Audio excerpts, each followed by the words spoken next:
Assalamualaikum warahmatullahi wabarakatuh. Baik, kembali lagi di mata kuliah kita untuk mata kuliah pemodelan perangkat lunak. Ini adalah materi pertemuan 10 ya. Jadi tinggal 4 materi lagi, lalu kita nanti akan melaksanakan ujian akhir semester. Kalau saya tidak salah masih ada kuis satu lagi ya. Oke, untuk pertemuan kali ini pun nanti di akhir akan ada tugas ya, seperti pertemuan yang kemarin. Untuk link pengumpulan seperti biasa, akan saya posting di e-learning langsung atau saya infokan via grup WhatsApp. Di pertemuan 10 ini kita masih membahas mengenai desain pattern. Jadi pada pertemuan yang lalu itu kita bagi 3 ya di dalam bukunya Gang of Four. Ya, jadi untuk desain pattern sedikit mengulang ya bahwa desain pattern ini memang adalah ilmu yang dikembangkan dari paradigma berorientasi objek, lebih tepatnya ke pemrograman ya berorientasi objek. Dan kita juga tahu bahwa sebelum memulai suatu pemrograman kita lakukan suatu desain terlebih dahulu. Nah, desain pattern ini ya adalah desain pattern atau pola dalam desain dan implementasi untuk mengembangkan suatu aplikasi yang memiliki tingkat modifikasi yang tinggi ya. Jadi tujuan utamanya itu adalah modifikasi tinggi. Nah, sebenarnya dalam pemrograman dan desain berorientasi objek itu yang biasa kita lakukan selama ini kita kenal dengan yang namanya native pattern atau istilahnya pattern atau pola desain dan coding bawaan dari paradigma berorientasi objek itu sendiri. Nah, oleh Gang of Four ini dikembangkan ya. Nah, ini dikembangkan mungkin memang udah cukup lama ya, tapi masih banyak juga dipakai pada zaman sekarang untuk aplikasi-aplikasi yang memang sering berubah ya secara pattern. Di sini ada secara pola penciptaan, structural atau behavioral. Nah, sebelum kita mengenal yang namanya MVC gitu ya, terlebih dahulu memang desain pattern ini yang diciptakan gitu ya. Oke, pada pertemuan lalu kita membahas creational pattern atau bagaimana suatu objek itu diciptakan gitu ya. Ada beberapa cara. Kalau pertemuan sekarang kita akan membahas tentang structural pattern. Jadi pola desain ini akan kita rancang dan kita implementasikan ya sedemikian rupa di mana nanti akan banyak konsep-konsep pewarisan ya untuk menyusun suatu objek dan mendapatkan fungsional baru dari objek tersebut. Sebenarnya di mata kuliah implementasi perangkat lunak juga dijelaskan tentang desain pattern ya, namun memang tidak sedetail di mata kuliah kita di pemodelan perangkat lunak. Ini kan mata kuliah khusus untuk KBK DSE ya, Data dan Software Engineer. Nah, di sini ada 7 structural pattern yang diperkenalkan oleh Gang of Four. Ada yang pertama adapter pattern, yang kedua facade pattern, yang ketiga bridge, yang keempat composite, yang kelima dekorator, yang keenam flyweight, dan yang ketujuh proxy pattern. Ini sebenarnya penamaan-penamaan seperti ini ya, seperti yang creational pattern juga ini mengandung makna gitu ya. Jadi seperti adapter pattern ya, adapter pola adapter dari namanya saja kita sudah tahu ya adapter itu apa. Terus ada facade, ada bridge ya jembatan, ada composite, ada dekorator, flyweight dan proxy. Nah, kita tinggal mempelajari kenapa pattern itu diberi nama seperti itu karena memang mengikuti pola seperti nama itu sendiri gitu ya. Jadi penamaan itu tidak asal-asalan tapi memang biasanya dibuat dan diciptakan menurut behavior daripada pattern itu sendiri. Baik, yang pertama pattern, bisa adapter pattern ya, adapter ya. Kita punya handphone misalnya. Kapabilitas handphone kita itu untuk ngecas itu menggunakan USB Type-C. Sementara charger kita di rumah itu menggunakan micro USB biasa. Maka dari charger ke smartphone kita tidak akan mungkin langsung bisa kita colokin untuk ngecas gitu ya. Karena kompatibilitas smartphone adalah USB Type-C, sementara charger yang kita punya adalah micro USB. Nah, maka kita perlukan suatu adapter gitu ya atau semacam converter di mana ada input micro USB dan output adalah USB Type-C. Jadi ini diilustrasikan seperti gambar mobil di sini gitu ya. Kita tahu bahwa mobil itu biasanya berjalan di jalan raya, ya bisa bergerak sedemikian rupa. Namun ketika mobil ingin berjalan di rel itu tidak bisa langsung, jadi diperlukan yang namanya car to rail adapter gitu ya. Jadi ada adapter. Nah, seperti ini konsepnya ya. Kalau yang saya ilustrasikan tadi semacam konverter, jadi kurang lebih sama. Nah, contoh yang lain adalah di sini misalnya kita ingin membuat suatu aplikasi katalog ya, di mana dalam katalog itu banyak item yang ingin kita tampilkan. Dan kita tahu juga bahwa setiap atribut dalam katalog itu pasti beda-beda ya. Misalnya saya punya atribut, saya punya barang yang ingin saya jual. Yang pertama adalah televisi. Ya, televisi pasti akan punya resolusi TV gitu ya, ada teknologi, jumlah jumlah USB, jumlah HDMI, versi HDMI dan lain-lain. Lalu saya ingin menjual video game. Ya, video game tentu saja kita tahu tidak ada yang namanya layar gitu ya, kecuali yang memang ada embedded layar gitu ya. Terus video game juga tidak ada yang namanya ya kita tahu lah ya bedanya TV dan video game ya. Terus saya mau jual speaker, nah speaker misalnya alat elektronik nih ceritanya ya katalognya. Ya speaker udah jelas nggak ada layar. Terus ada subwoofer gitu ya, yang mana spek subwoofer itu hanya ada di speaker, tidak ada di TV dan tidak ada di video game. Namun kita ingin menampilkan semua itu dalam satu tampilan list. Nah berarti kan ada suatu compatibility, ada suatu adapter yang harus kita ciptakan agar elektronik tadi yaitu TV, speaker, dan video game itu bisa masuk dalam satu katalog yang sama, gitu ya. Nah ini contoh yang lain, ya. Jadi ada main program di sini di bawah. Terus di situ ada buku dan audiobook. Nah kalau buku ini ya buku biasa, gitu ya. Nah, kalau audiobook ini berarti yang isinya itu dibicarakan, artinya ada audiobook ya, ya seperti namanya audiobook. Jadi isi buku itu ada disampaikan menggunakan suatu suara atau voice. Nah, buku dan audiobook ini kan sebetulnya sama aja ya. Ada judulnya, itu ya, ada penulis dan seterusnya. Nah, lalu yang membedakan adalah kalau di audiobook mungkin atributnya ada durasi gitu ya.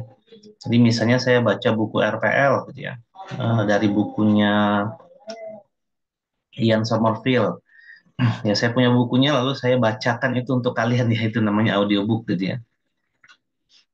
Nah, buku dan audiobook ini ingin kita tampilkan dalam satu katalog yang sama. Berarti kan kita harus punya adapter gitu ya. Nah, jadi kita pengen ada suatu list yang nanti kita akan ciptakan, di mana list itu nanti akan ada adapter untuk format book dan audiobook gitu ya. Nah, kalau kita tidak lakukan adapter, biasanya kan kita akan menginstance gitu ya, book dan audiobook satu-satu, kemudian kita tampilkan di main program satu-satu gitu ya. Nah, tentu saja hal ini akan membuat waktu eksekusi itu semakin banyak gitu ya, karena satu sisi kita harus menginstan buku, satu sisi kita harus menginstan audiobook, kemudian kita harus tampilkan di depan. Dan belum lagi masalah-masalah yang lain mengenai kode yang diciptakan itu apakah sudah maksimal atau belum, gitu ya. Nah, misalnya kan biasanya kita bikin kayak gini nih, gitu ya. Ada list, object list ya. Ini adalah array list. Array list ini kalau teman-teman masih ingat ada di mata kuliah pemrograman objek lanjut ya. Dimana kita ingin membuat suatu array yang fleksibel. Lalu kita tambahkan new buku gitu ya. Lalu nama judulnya Alpro, penulisnya Alan Budi Kusuma dan seterusnya. Lalu kita akan add juga audiobook gitu ya. Strukdat pembuat Ali Imron durasi 100 menit ya karena tadi berbeda gitu ya. Lalu untuk setiap buku kita akan tampilkan gitu. Kalau ternyata item itu adalah dari buku, maka tampilkan bukunya, kita buat objek bukunya. Tapi kalau instance-nya adalah dari audiobook, maka kita tampilkan audiobooknya. Ya, sehingga solusinya menjadi seperti ini, gitu ya. Jadi ada main di sini, jadi kita punya adapter di sini, ya adapter kayak tadi. Ini akan ada muncul adapter untuk buku dan untuk audiobook. Jadi buku pun kita bikin adapternya, lalu audiobook juga kita bikin adapternya agar apa? Buku dan audiobook ini bisa muncul dalam satu katalog yang sama, yaitu di katalog adapter nanti. Kemudian yang akan diakses di main program adalah dari adapter katalog. Nah, karena adapter katalog ini harus diimplement, maka adapter katalog itu adalah merupakan satu interface, gitu ya. Nah, baru nanti di buku adapter di bawahnya ada buku dan di audiobook adapter di bawahnya ada objek audiobook. Nah, ini sebenarnya memudahkan kita membuat suatu katalog karena bisa jadi nanti di dalam buku ini ada beberapa turunannya lagi atau beberapa jenisnya lagi di bawah, sehingga kita tidak perlu merubah dari objek buku ini, kita hanya ubah dari kelas adapternya saja. Dan tentu saja kalau kita mengubah dari kelas adapter saja, itu akan membuat program yang kita buat ya itu lebih resisten ya terhadap kesalahan. Nah, jadi kita ganti list tadi seperti ini di main program. Jadi kita punya adapter katalog di sini, new release. Lalu kita tambahkan buku, ya new buku, Alpro Alan Budi Kusuma, lalu audiobook, new audiobook, Subdat membuat Ali Imran tadi ya, durasi 100 menit. Terus untuk setiap item, ya udah kita tinggal tampilkan system.out.print item.get judul katalog. Get judul katalog yang ada pada adapter katalog ya. Nah, jadi udah aja seperti itu. Jadi kita tidak perlu lagi untuk mengecek gitu ya. Kalau tadi kan mengecek di sini. Kalau instansinya buku, kita bikin dulu bukunya gitu ya. Kita create instance bukunya. Kalau ternyata dia instansinya audiobook, kita create instance audiobooknya, baru kita tampilkan. Nah, kalau menggunakan adapter dengan desain seperti ini, kita tidak perlu lagi menginstan satu-satu karena semua diatur oleh adapternya. Jadi yang kita perlukan itu adalah adapternya. Gitu ya. Sedangkan objek itu tidak perlu kita ubah. Ya misalnya tadi, saya punya smartphone, USB Type-C, saya punya charger, USB, micro USB. Terus saya mau ngecas handphone pakai charger itu. Berarti kan saya tidak perlu mengubah chargernya, biarin aja seperti itu. Saya tidak perlu mengubah smartphone-nya, biarin aja seperti itu. Yang harus saya utak-atik adalah adapternya, gitu ya. Nah, ini juga sama dengan pola desain seperti ini, maka bukunya dibiarkan aja seperti itu, audiobooknya dibiarkan aja seperti itu, maka kalau saya memerlukan suatu kombinasi dari dua ini agar dalam masuk ke kompatibilitas yang sama, maka saya tinggal otak-atik di adapternya saja, gitu ya. Nah, jadi seperti itu solusinya. Jadi kalau ada perubahan-perubahan yang terjadi ya untuk suatu tujuan, maka kita tidak perlu mengubah kelas aslinya dan kita tidak perlu juga merubah kode di main programnya, gitu ya. Jadi main programnya ya biarin aja seperti ini, gitu ya, get judul katalog. Nah, yang kita perlu rubah itu hanyalah adapternya aja, gitu ya. Nah, kalau misalnya nanti ada item yang lain, maka tinggal tambahin aja suatu item dan adapternya. Lalu kita implementasikan di interface tadi ya, adapter katalog. Jadi misalnya tadi ada kita mau menampilkan ada buku, ada audiobook, terus kita punya objek satu lagi, misalnya apa ya, cerpen atau majalah, gitu ya. Buku dan majalah kan beda ya. Ya udah kita tinggal bikin aja majalah, kita bikin adapter majalah, lalu kita hubungkan ke adapter katalog, udah selesai gitu ya. Berarti kita akan punya suatu converter atau semacam adapter untuk kompatibilitas objek majalah tadi, lalu kita satukan di adapter katalog dan kita tidak perlu merubah main program gitu ya. Dan otomatis dia akan menambah si majalah tadi di adapter katalog gitu ya. Nah, ini contoh lain yang biasanya diimplementasikan di dunia nyata gitu ya. Misalnya saya punya aplikasi nih, ada yang namanya stock data provider. Gini ya, saya mau bikin aplikasi untuk monitoring stok nih saham ya. terus dari format yang macam-macam gitu ya. Dari aplikasi stok data provider ini yang disajikan itu adalah formatnya XML. Sedangkan yang ingin saya analisa menggunakan aplikasi pihak ketiga itu dia menerimanya JSON. Nah, berarti kan saya punya XML di sini. XML menjadi JSON otomatis tidak bisa langsung. Maka saya memerlukan suatu converter ya atau adapter di sini, yaitu adapter untuk mengubah XML menjadi JSON ya. Sehingga saya tidak perlu mengubah apapun di aplikasi saya tidak perlu mengubah apapun di aplikasi stoknya, ya karena misalnya aplikasi stok ini adalah pihak ketiga, jadi kita nggak bisa akses gitu ya resource-nya di situ. Dan misalnya saya pakai analytic library itu juga, misalnya dia free doang, bukan open source, jadi saya tidak bisa mengubah apa-apa, tapi saya bisa pakai gratis. Nah, berikutnya langkah yang saya lakukan apa? Ya udah, saya tinggal bikin adapter aja di aplikasi saya. Jadi aplikasi saya tetap seperti ini, tetap XML gitu ya, yang dibaca. Nah, saya tinggal bikin XML to JSON adapter gitu ya. Jadi nanti masuknya XML, dieksekusi menggunakan adapter ini berubah menjadi JSON, JSON nanti akan masuk di tools analisis library saya, gitu ya.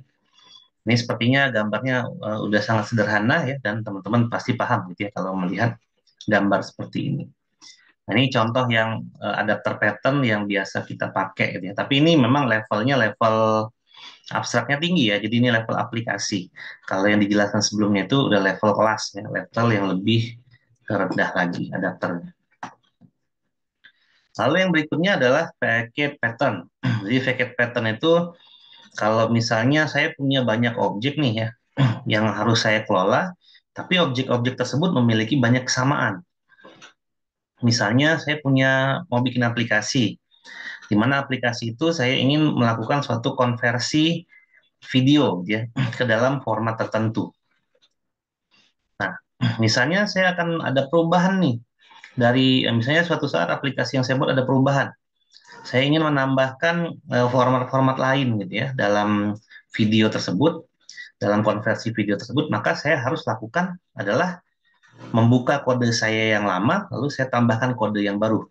Dan sebenarnya menambahkan kode yang lama itu tidak masalah ya, tapi memang dia rentan sekali terhadap kesalahan. Jadi kalau misalnya kita mau bikin kode yang persisten dan resisten gitu ya terhadap kesalahan, maka kita menggunakan suatu pattern dengan cara seminimalisir mungkin untuk mengubah kode kita yang sudah kita buat sebelumnya. Ya, tapi kita harus memiliki rencana pattern terlebih dahulu ya sebelum kita implementasikan hal tersebut. Karena kalau kita tidak merencanakan pattern apa yang kita akan lakukan, ya tetap aja kita harus membongkar kode kita yang lama, gitu ya. Nah, maka disitulah pentingnya kita belajar desain pattern ya agar kode kita ini, aplikasi kita ini tingkat persisten dan resistennya terhadap perubahan itu tinggi dan terhadap kesalahan juga tinggi, gitu ya. Nah, biasanya hal yang kita sering lakukan nih kalau mau bikin aplikasi untuk video converter kan seperti ini. Misalnya aplikasinya adalah main programnya. Saya punya kelas yang namanya kelas video. Di mana kelas video itu ada beberapa metode berarti ya. Kalau misalnya uh, mau mengubah formatnya menjadi MP4, maka saya tinggal panggil metode convert to MP4. Kalau mau ke OGG, tinggal ke OGG dan seterusnya. Jadi kalau convertnya banyak, saya tinggal tambahkan di video ini. Ya. Nah, berarti kan kalau ada penambahan, saya harus buka kelas video, saya harus masukin di sini, lalu saya harus ubah dari sisi main programnya. Nah, sebenarnya cara yang seperti itu tidak perlu ya. Nah, kita tinggal bikin dengan solusi seperti ini aja. Jadi application ini adalah main programnya, kita bikin objek yang namanya video converter. Di mana di sini ada convert video, kita main-main di parameter, ada file name dan format. Jadi ada file name dan format. Nah, format ini apa? Ya macam-macam gitu ya. Mau formatnya MP4, ya bitrate, codec, OGG dan seterusnya itu bisa kita atur di format ini. Dan dia sifatnya inherit gitu ya. Jadi nanti ini kan sebenarnya sama-sama convert ya. Sama-sama mengubah suatu format video dari suatu bentuk ke bentuk lain. Artinya saya mengelola banyak sekali objek, namun dia seragam sifatnya, cuman memang outputnya dia beda gitu ya.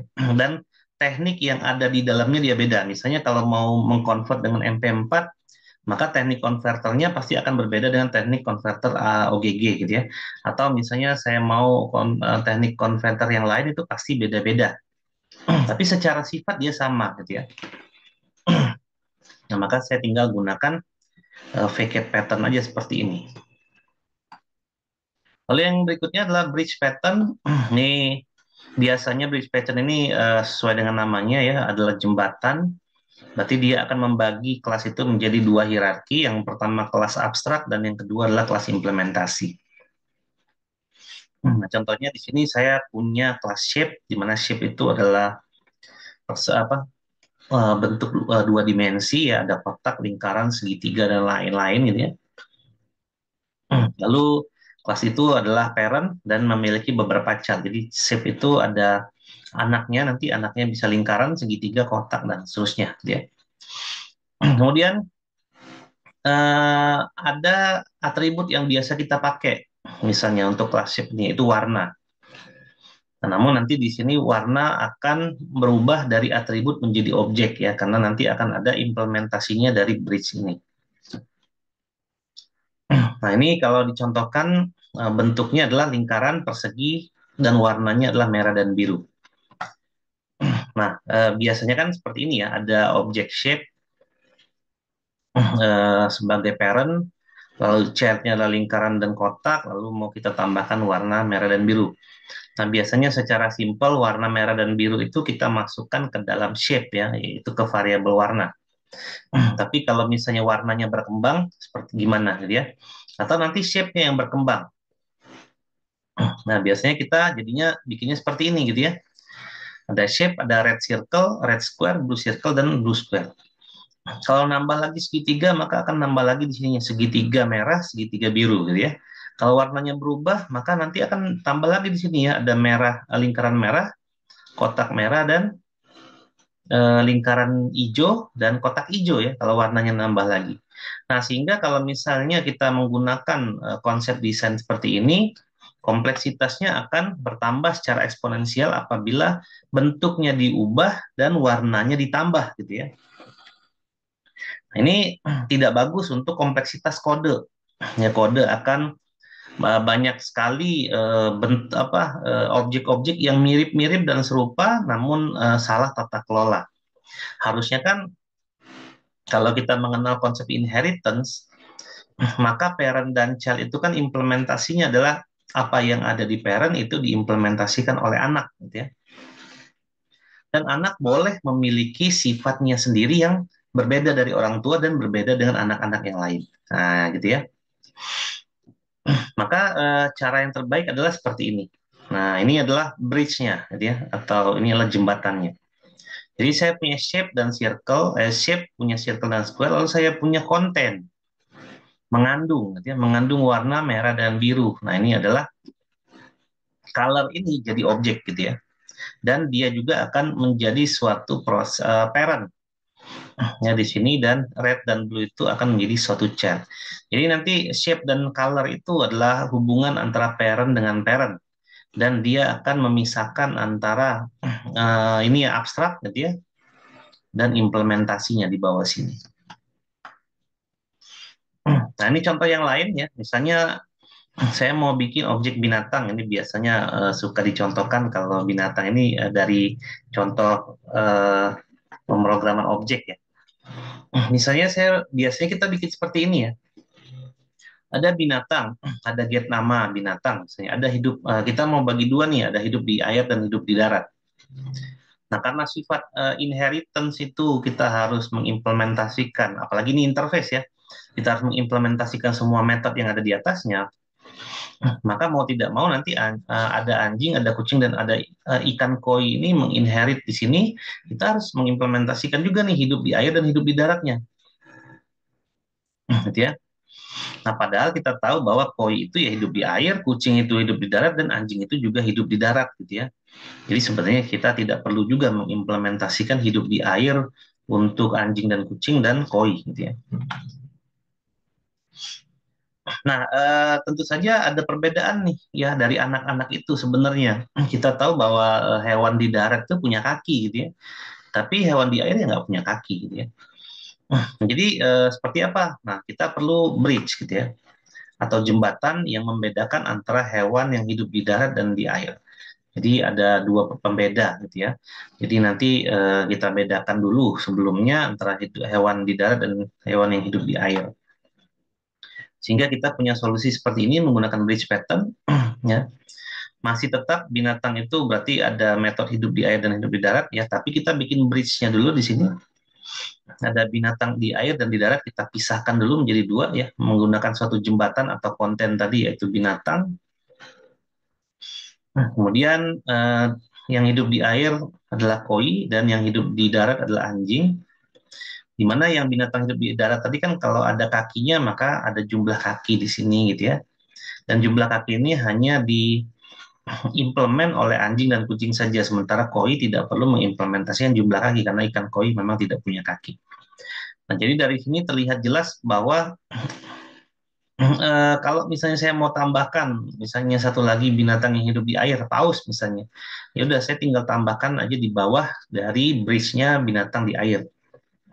Kalau saya mau tambahkan lagi, misalnya tikus gitu ya, untuk binatang hidup di darat, maka saya tinggal inheritkan saja di binatang yang hidup di darat di sini. Dan kita semua akan akses semua itu dari interface-nya. Jadi dari interface-nya aja, dan di bawahnya ini adalah implementasinya dan ini adalah bridge-nya gitu ya. Nah, dia akan menjembatani antara yang mana yang namanya abstrak dan yang namanya implementasi di bawah sini. Jadi ini bridge-nya. Lalu yang berikutnya adalah composite pattern. Nah, kalau composite pattern ini kita menyusun objek tapi menggunakan struktur tree atau struktur pohon, gitu ya. Nah, sebagai contohnya, misalnya kita mau bikin suatu aplikasi nih, sistem pengolahan barang misalnya. Terus sistem pengolahan barang kita itu punya suatu kategori barang. Nah, jadi biasanya kita susun dengan cara seperti ini, gitu ya. Ada main programnya, ada kategori barangnya, ada nama kategori dan seterusnya, ada setter dan getter. Nah, composite pattern biasanya kita gunakan kayak gini gitu ya. New kategori handphone, new kategori komputer, dan new kategori fashion misalnya. Nah, dalam satu kondisi tentunya aplikasi kita tuh akan berkembang gitu ya. Misalnya kategori elektronik, kita bikin subkategorinya ada TV, kulkas gitu ya dan seterusnya. Maka kita perlu subkategorinya lagi. Atau misalnya di sini fashion, pria dan wanita, komputer menjadi high end dan low end, handphone menjadi iOS dan Android. Nah, maka kita tinggal gunakan composite aja, kita ubah datanya menjadi tree gitu ya. Nah, sehingga kita punya format desain seperti ini. Jadi ada main, ada kategori, nanti menginherit di sini ke kategori composite. Nah, sehingga kodenya kita akan ubah menjadi array list. Listnya adalah kategori. Lalu kita punya tadi kelas apa kategori composite gitu ya. Parameternya adalah nama dan list dari kategori itu. Nanti kita akan inherit di sini. Lalu kita gunakan kategorinya langsung di kategori composite gitu ya. Nah, kemudian di sini ada get kategori akan mereturn satu kategori. Nah, ini adalah implementasi daripada ini gitu ya. Lalu di main programnya berarti kita tinggal lakukan saja di sini list kategori, array list, as list. Kategori komposit yang pertama adalah handphone. Nah, nanti handphone itu terbagi menjadi apa tadi Android dan iOS. Maka kita panggil array.xlist-nya. New kategorinya Android dan new kategori iOS. Jadi kita mulai dari kategori komposit. Kalau komputer juga kita, sama, kita mulai dari new kategori komposit untuk list yang sama di sini ya. Untuk list kategori CT, untuk CT ya. Ada komputer dan ada array list lagi di bawahnya yaitu high end dan low end. Kalaupun nanti ke depannya ada high end, ada low end, ada very low end, ya kita tambahin aja di sini gitu ya. Karena dia sudah membentuk array list yang mana array-nya itu sudah fleksibel. Untuk composite fashion juga sama, kita tinggal gunakan aja kategori composite yaitu fashion. Nanti di bawahnya baru ada array list-nya new kategori pria dan wanita. Nah, ini untuk composite pattern. Oke, nah ini kita ada sedikit latihan ya. Ini sebenarnya kalau kita belajar di kelas, ini ada latihannya. Jadi misalnya saya mau bikin aplikasi nih, di mana aplikasi saya itu bisa melakukan beberapa pembayaran, metode pembayaran ya. Bisa menggunakan cash, kredit, atau menggunakan e-money. Ya, di sini dicontohkan menggunakan OVO, gitu ya, jadi disebut merek. Gitu ya. Nah, kira-kira dari yang kita pelajari tadi, bagusnya menggunakan desain pattern apa? Gitu ya. Nah, kita tahu bahwa membayar cash, kredit, dan OVO itu adalah suatu apa ya, suatu pengelolaan objek yang sama, gitu ya. Sama-sama melakukan pembayaran, tapi mekanisme yang di dalam pembayaran itu beda-beda. Nah, pattern yang seperti itu kita kenal dengan facet, sehingga kita bisa ubah format yang tadi seperti ini. Jadi ada pembayaran, ada metode bayar, dan di bawah dalamnya adalah metode yang dipakai. Lalu kita bikin di sini cash, kredit, ya, dan seterusnya. Nah, misalnya saya ingin menambahkan menggunakan GoPay, maka tinggal tambahkan GoPay aja. Jadi pembayaran ini nggak perlu kita ubah, main problemnya nggak perlu kita ubah. Kita tinggal tambahkan di sini saja GoPay, gitu ya.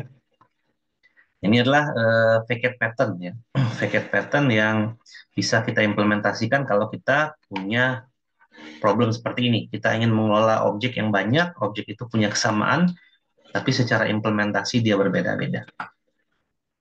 Oke, ya seperti biasa masih ada 3 lagi ya, karena ini 7 ya, banyak banget patternnya.